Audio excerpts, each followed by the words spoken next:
8월 31일 목요일 오늘의 말씀은 사도행전 28장 23절에서 31절의 말씀입니다.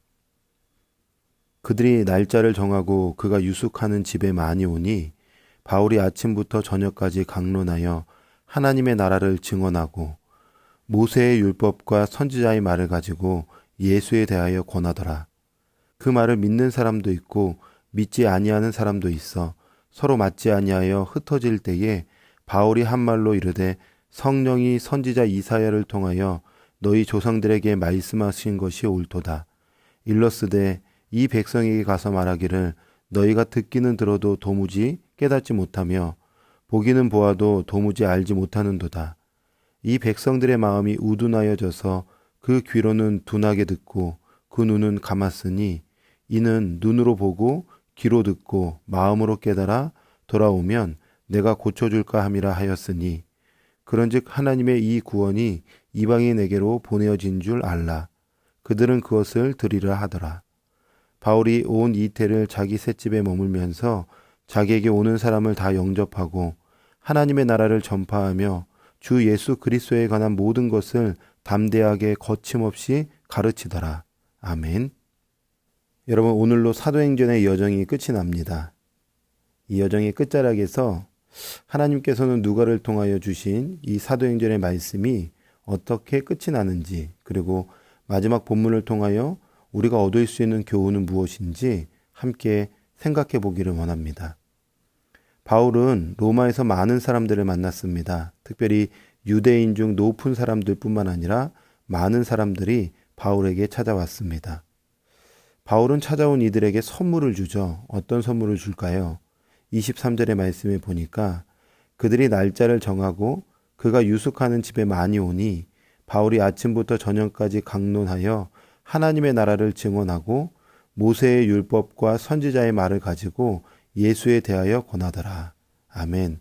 어떤 선물을 주죠?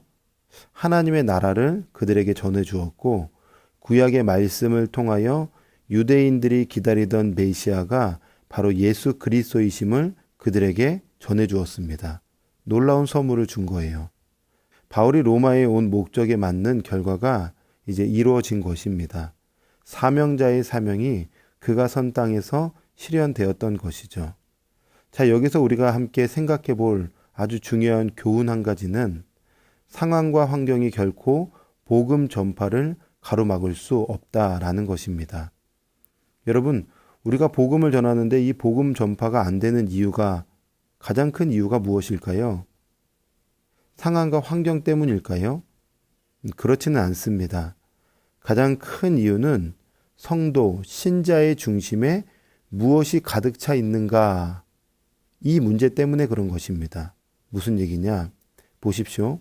바울은 하나님의 나라와 그리스도 예수를 로마 유대인들에게 전해 주었습니다. 장소가 어디였나요? 가택 연금된 상태였습니다.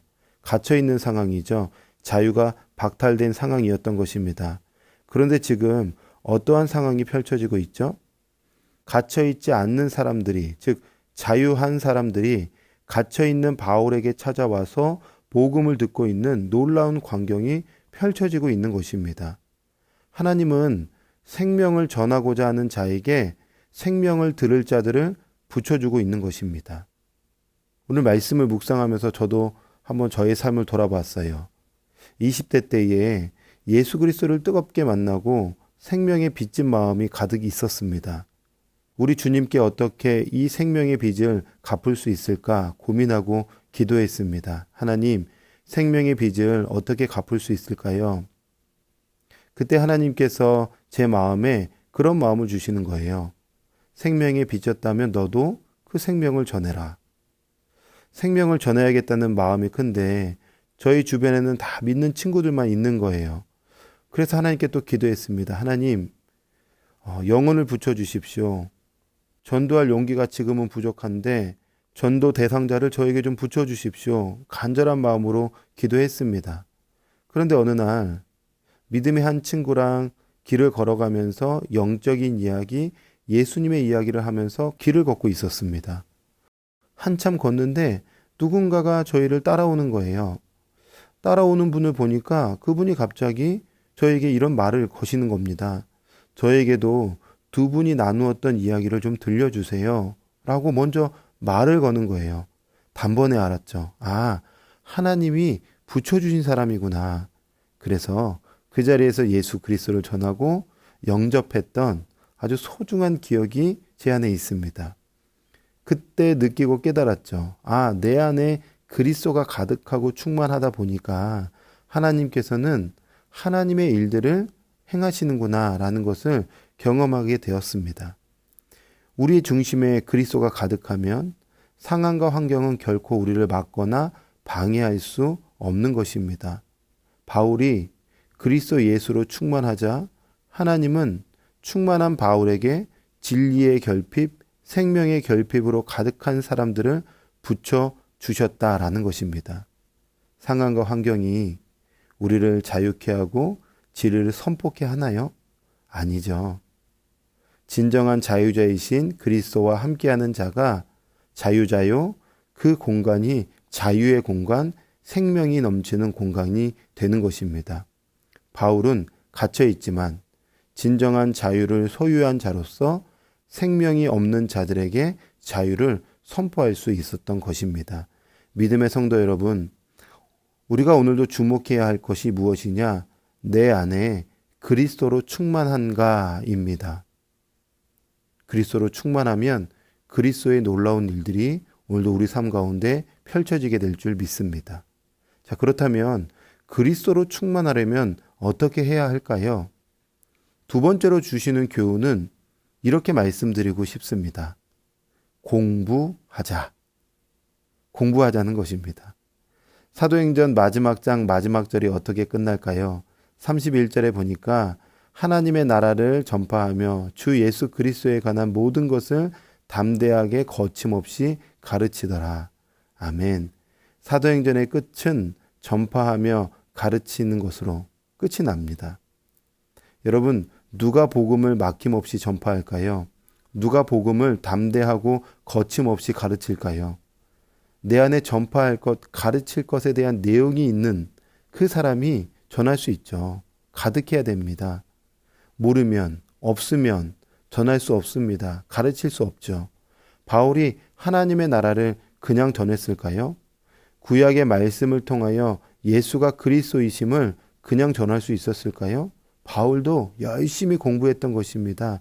열심히 하나님의 말씀, 구약의 말씀을 연구하고 또 연구했기 때문에 가르칠 수 있었던 것입니다. 진리를 알려면 진리를 열심히 탐구해야 합니다. 공부해야 합니다. 공부하는 자가 줄 수 있는 것입니다. 신앙생활이란 무엇인가? 공부하는 것입니다. 일평생 하나님 알아가는 공부를 하는 것이 신앙생활인 것이죠. 하나님을 바로 알 때에 바른 복음을 전할 수 있는 것입니다. 진리를 가까이 하는 자는 하나님의 깊은 곳까지 전할 수 있는 은혜의 백성이 되는 것이죠. 믿음의 성도 여러분, 성숙한 신자, 멋진 그리스도인이 되기를 원하십니까? 그러면 공부하셔야 됩니다. 진리를 열심히 탐구하셔야 됩니다. 일평생 하나님 더 힘써 알아가기를 원합니다. 이 귀한 마음을 가지고 오늘도 하나님 말씀을 가까이 할 때 그 말씀의 생명이 우리 안에 들어와서 우리도 거침없이 담대하게 전파하고 가르치는 귀한 은혜의 삶을 살아가게 될 줄 믿습니다. 그런 소중한 삶이 우리 인생 가운데 펼쳐지기를 주님의 이름으로 축원합니다. 아멘. 기도하겠습니다. 하나님, 오늘도 귀한 말씀 우리에게 주셔서 감사합니다.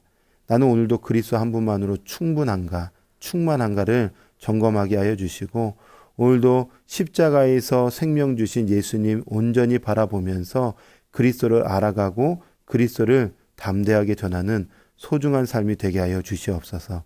함께 하신 하나님께 감사드리며 예수 그리스도의 이름으로 기도합니다. 아멘.